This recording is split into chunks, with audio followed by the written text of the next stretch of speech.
Whole Welcome different dance everybody today. to the back and forth. I am Kevin, and this is. Chanel, hello everybody. I'm not sure about you all out there, but growing up, I'm a child of the '70s. Those of us in our 50s and up, we probably had a different conversation than a lot of people are having nowadays when it comes to the sex. Um, The sex. the sex. I said it right. Sex. And so, when we were growing up, it used to be the birds and the bees and the pollen and the trees. But nowadays, it's a little bit different. And I don't know Mm. how your parents explain it to you, but I know that my parents did the best they could, and I don't ever remember the conversation. And so, um, uh, Chanel, before I talk about this post that we ran across, um, do you remember that conversation? We didn't have it. Oh, okay. So you probably the same boat. So if you don't, I guess if it's quiet, it's kept, and if we don't say anything about it, it's okay. Nothing gonna happen, right? We just turn our back, we close our eyes, we close our ears, and it's not gonna happen, right? We don't have to deal with it. It depends. You got a family that you got two kids, Mm-hmm. and you don't talk to none of them about the birds and the bees, and you got one that's gonna find out, and you got one that's too scared to find out. So it just depends. Well, saying that because everybody's parents are different. Some people are very open with their children, Mm-hmm. and some people aren't. But we ran across a post. And I'm gonna throw it right in the middle of the screen here, and I'm gonna read it for you for those who might be just driving along and just listening. It says this: nowadays, you have to be able to explain the birds and the bees and the bees, the birds and the birds that used to be bees, the bees that used to be birds, the birds that look like bees, and the bees that look like birds but still have a stinger.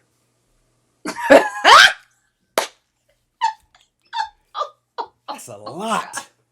That's a lot to unwrap. too complicated. Chanel, it's too complicated, but funny, but true. And I want to open this up by tossing it to you because I know you deal with a lot of co-parents and deal with a lot of children also. Can you give your insight into this topic right here before I jump on and say what I'm going to say and probably derail the show? But I'll let you go ahead and jump into it first. Listen. God is not the author of confusion. And you just reading that post caused so much confusion, And so, the post is absolutely right. These parents are having an extremely hard time understanding what these kids are coming home expecting their parents to swallow. Mm. And so in my practice, I'm trying to help these parents not kill their kids, because they are bringing home so much confusion that I'm sure they thought they would never have to face with that child when they had the child. So but you know we're living in the world where I saw a post today, Kevin. I don't want to take it off, but I saw a Mm. post today that said, "Why are we talking about sexuality? Let the kids be kids." And Mm. and I get that. I do get that when they're young, but when they're teens, first of all, you ain't even got to talk about the birds and the bees. Like, you ain't even got to talk about, because they're exposed to it so much through subliminal messages, through YouTube, through, I'm sorry, YouTube, but they are being exposed to Mm. it. You really cannot filter enough to keep these kids from knowing certain things. It's in all the shows. It's portrayed in even the cartoons. I Mm. mean, I saw a cartoon the other day. I think it was Superman or something. Now Superman's gay. Mm. So you just can't run from it. And to be honest with you, you cannot, instead of running from it, we have to run to the challenge and make sure that, I'm a woman of faith, so you got to make sure that your children have a relationship, not just a church kid, but that they have a true relationship with God, because that root isn't grounded, if the roots are just, the roots aren't deep, they are going to be swaying to and fro and be a bee one day and a bird the next day, and you Mm. and you just don't even know you don't know what to do and how to handle that, because it's not natural. It's not the way that God designed us to live our lives. Unfortunately, we're living in days where, yeah, you're gonna have to be grounded. You're gonna have to be grounded. Kev, I want to hear what you got to say, because, woo, this is something. Well, like as I said before we started, I've never got the conversation. All I know is that I was told one time, yeah, you better have condoms. What that mean? I could have been using this water balloon.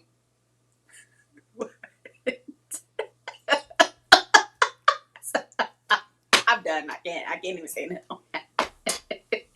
I'm just saying, you never know the mentality of of a child. You know, I say that I say that to be funny, but think about it from this standpoint. If you don't get told, you go find out on your own.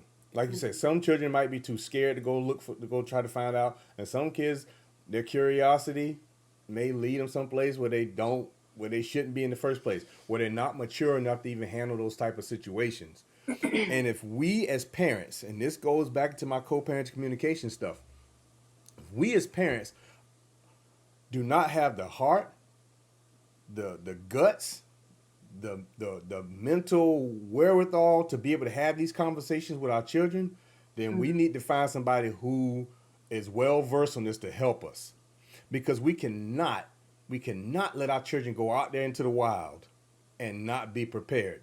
I always talk about the declawed cat. People declaw their cats. The cats go outside. They can't even defend themselves. If we're not having these discussions with our children, then they are learning from someone else. And that someone else might not have the same morals, might not have the same beliefs, they might not have the same upbringing as you as a parent.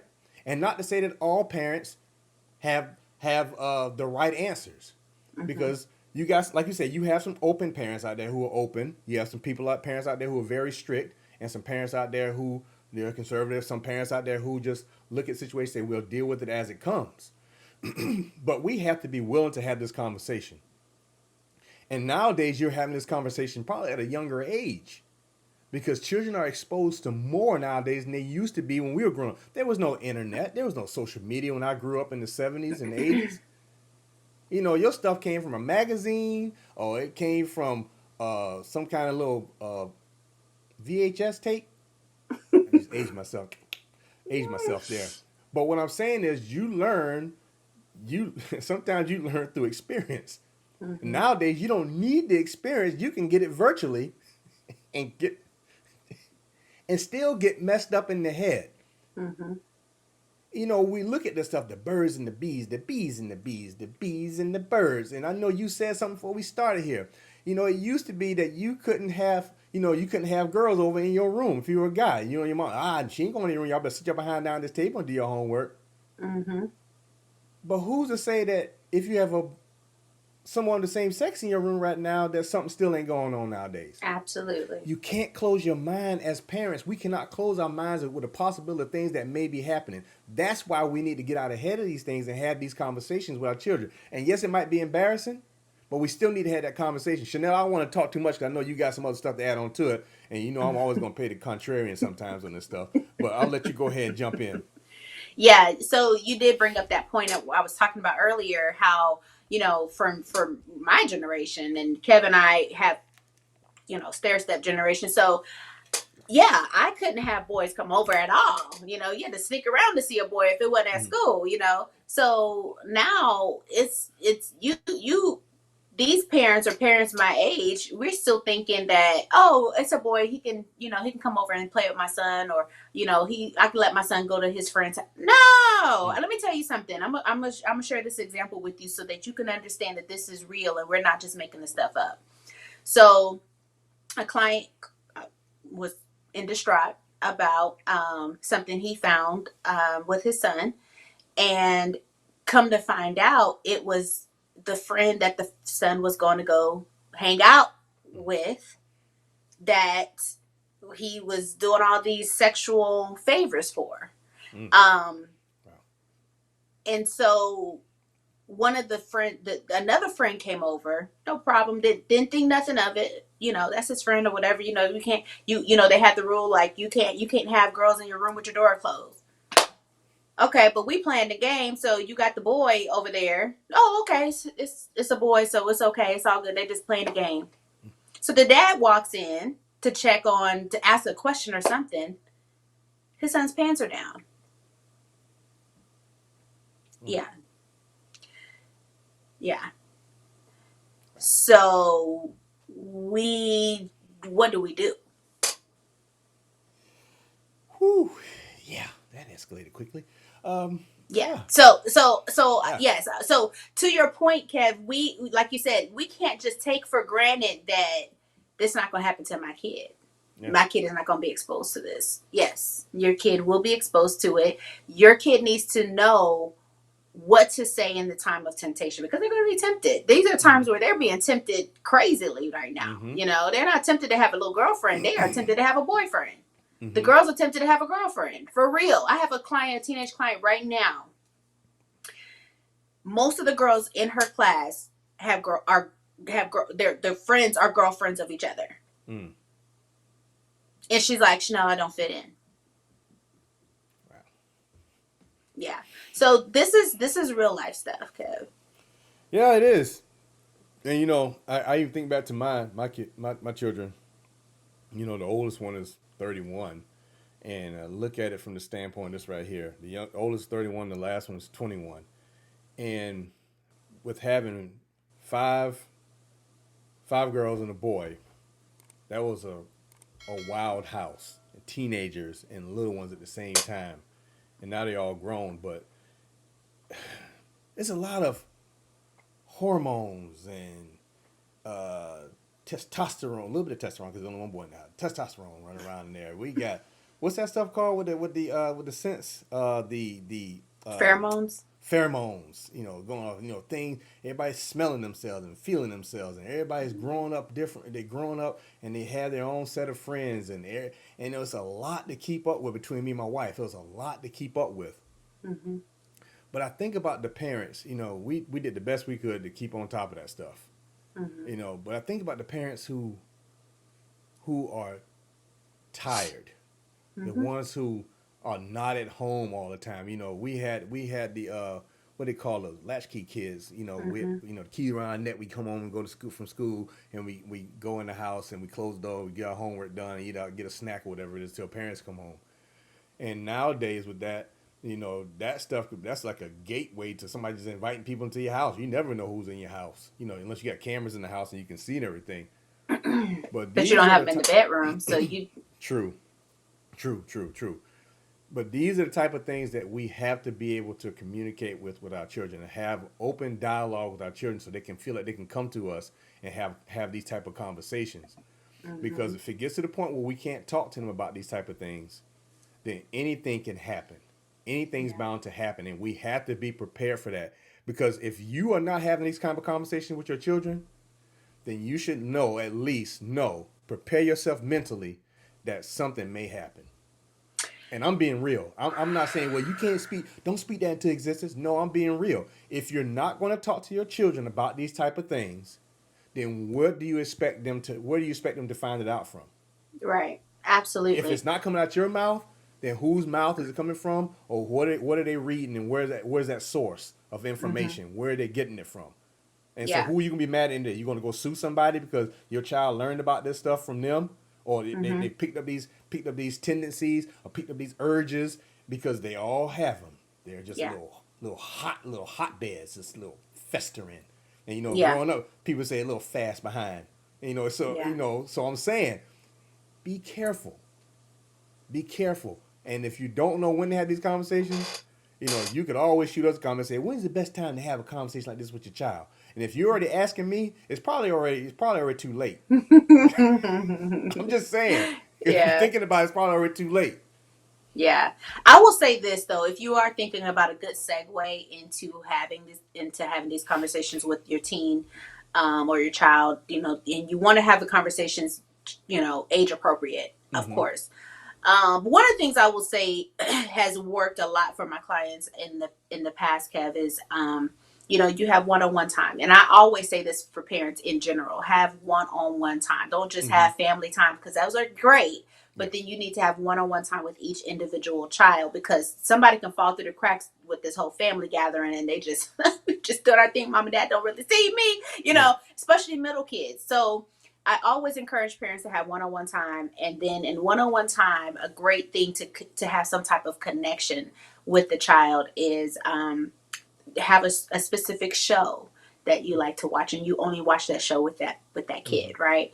And trust me, majority of the shows that y'all are watching is going to have some form of segue for you to have this conversation, and Mm-hmm. then you just pause it. You say, what do you think about that, and then let them talk, and then maybe you share something transparent about yourself. And that's one of the ways I can get through to my teens is I share something about myself. I be transparent with them, and Mm-hmm. then I'll say, okay, well, when was the time that you felt that way? And so the more that you're sharing with them and you're being transparent with them, it kind of breaks down some of their walls to feel like that you're human too, and they can be transparent with you. And as soon as you are building that relationship, don't let it go. Be Mm-hmm. consistent with watching that show together. Be consistent with having those conversations. So eventually they will open up about some of these things that we're talking about, Kev. Yeah, and also I want you all to hear me with this. If you have several children, the conversation that you have with one child may not work with the other child, with another Mm-hmm. child, because everybody's different. We're all Mm-hmm. unique and different personality types. Some Yeah. kids are introverts, some are extroverts. Some people don't want to talk about certain things. So you have to know who your child is and try to find the best way to communicate with them.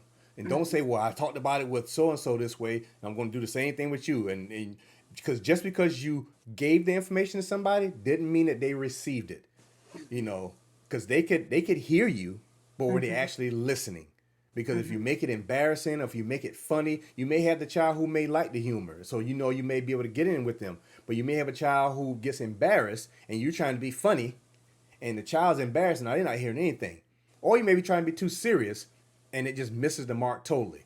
Totally. So just know who your child is, and if you don't know how to do it, like Chanel said, there's different ways you do it. I would suggest we have something at our fingertips. It's almost like a computer. We got a phone at our disposal. And I'm quite sure you can Google different techniques for talking to my child about sex.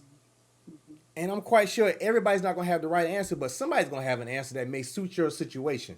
Mm-hmm. And so utilize the tools that you have at your disposal in order to have these type of conversations with your children. Don't just blow it off and say, "Hey, it'll just happen. It just happens." Have that conversation. And if you don't have that conversation, be prepared for any outcome that may come. You may end Mm. up being a grandparent. Oh Lord. And then you have to stop and think, did I ever have this conversation with my child? And don't Mm-hmm. say, no, they should have known better. No, no. Common sense ain't that common.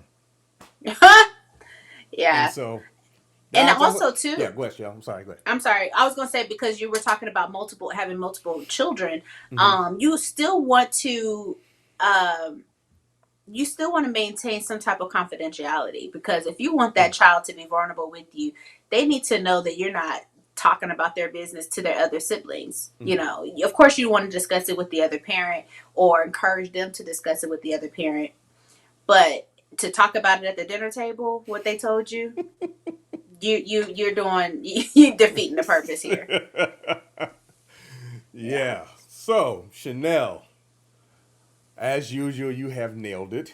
I was along for the ride today. I appreciate you letting me tag along. It has been such an enjoyable ride with me, but I'm going to have to jump off at the next station because I had to get prepared for another show. And but thank you for letting me join you. And can you tell the people how they can reach you? What's going on with you? How can they contact you? Yes, absolutely. So you can reach me on IG. It should be scrolling down below at Chanel Renee Speaks. Just in case you don't know, I am a purpose coach and speaker. And so if you have any questions. If I can't answer them, I hopefully can point you in the right direction for someone that is an expert in that area. But yeah, so if you click on the link in my bio, you can see what I have going on and see if there's something that interests you. But Yes, ma'am. Kev, Yes. how can we find you? First of all, hopefully, if you all joined us late, and if you don't know what we do here, we do things, we speak to co-parents about things that co-parents go through, and we bring up topics and everything that may be relatable to them. We just trying a way to flip it and twist it and make it relatable. We make it palatable. There we go. There we go. There we go. Palatable. You know the word. I mean, it's easy to you can eat this thing and enjoy it while you taking it in, partaking of it. There we go. Yeah, you know what I mean. But There we go. make sure you hit that like, subscribe, and notification button so you know when we put this content out there. But to answer your question, Chanel, I shouldn't say but, because but negates everything I just said. And to answer your question, Chanel, you all can reach me at Kevin_L_Scott on the IG, on my IG page. And while you're on my IG page, you can go to my page and click on my profile. You know, if you don't see it, you can click on the profile button right there and scroll through the many of things that I have to offer to co-parents. As you see right there, there's this new thing called a co-parenting communication survey. But if you get a chance, go out there and check it out. Click on it. I use that information to help other co-parents. So the information you're giving me is helping other co-parents with their issues, their trigger points, and all that stuff. And I like to speak to those issues. So while you're out there perusing, just stop by, click on that survey. I think I got about 7 or 8 questions in there. Shouldn't even take you a minute. But if you got a chance, go ahead and do it and share it with somebody. You never know who is going to help next. And you can also reach me on www.teambyw.com. It's down in the comments. That's how you can reach me. Chanel, as usual, I'm going to tell these people to stay safe and be blessed. And go ahead and take us home. As usual, I'm going to say, put God first. Put God first. In every conversation you're having with your kids, especially these difficult conversations, when you put God first, He's going to come through and help you out. So with that, Kev, I think we're out. Yeah, we're going to be out. Know about them birds and the bees, the flowers and the trees, the bears and the rabbits, the wolves and the fish, what all that stuff is. Explain that stuff to your kids. Bam, we out.